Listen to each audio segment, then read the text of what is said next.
The exact moment a fertilized mammalian egg embeds into the thick uterine wall, a critical biological countdown begins.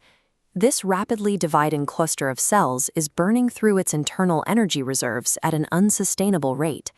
It has no respiratory system to draw external oxygen from its environment, and without an excretory system, the natural metabolic waste generated by its own rapid growth is quickly reaching toxic levels. This is the central paradox of mammalian pregnancy. The embryo must extract fuel and oxygen from a host and dump its waste into that same host while remaining a genetically distinct foreign body.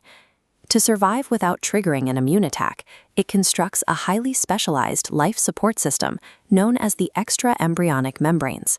These structures are built entirely by the embryo itself. As the original cells divide, they segregate. One small group forms the central core, which will become the fetus, while a much larger outer perimeter takes on an entirely different task. Even though every cell here shares the exact same DNA, this outer perimeter follows a divergent fate. They assemble into a temporary, disposable interface. None of these outer cells will ever become part of the final embryonic body map. To avoid being starved, poisoned, or rejected by the maternal host, the early embryo must first engineer this highly specific, multi-layered physiological barrier. Before the embryo can safely draw resources from the mother, it has to stabilize its immediate physical surroundings. This diagram shows the amnion, the innermost layer encapsulating the embryo and fluid. This fluid acts as a shock absorber, reducing friction to protect fragile cells.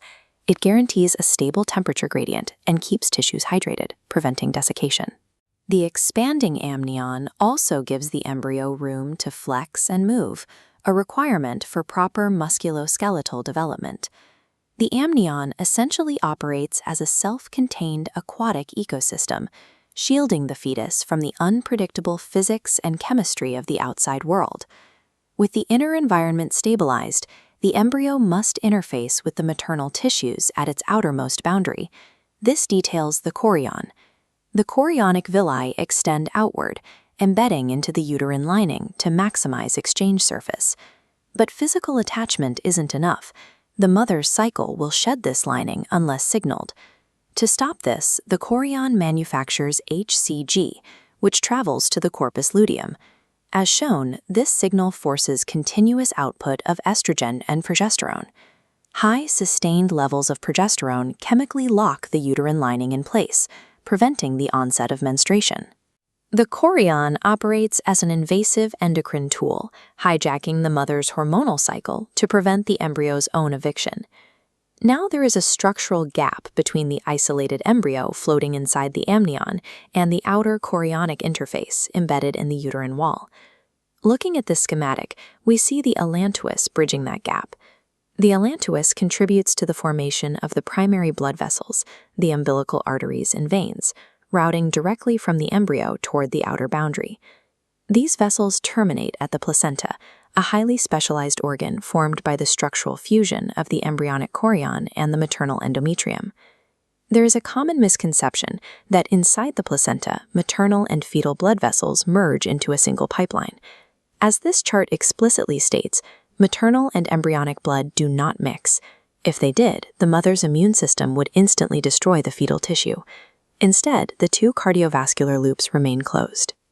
The embryonic vessels are suspended inside pools of maternal blood, separated by a microscopic membrane. The embryo pulls essential oxygen and nutrients across this ultra-thin barrier purely through passive and active diffusion. Simultaneously, carbon dioxide and metabolic waste move in the opposite direction, passing into the maternal blood. As development progresses, the mature placenta also assumes the endocrine duties started by the chorion, producing its own progesterone to sustain later pregnancy stages. The placenta acts as the ultimate selective gateway, sustaining total resource dependence while enforcing an absolute vascular quarantine. This graphic demonstrates the extra-embryonic system operating in real time. Inhaled oxygen and digested nutrients travel through the mother's systemic circulation down into the uterine wall.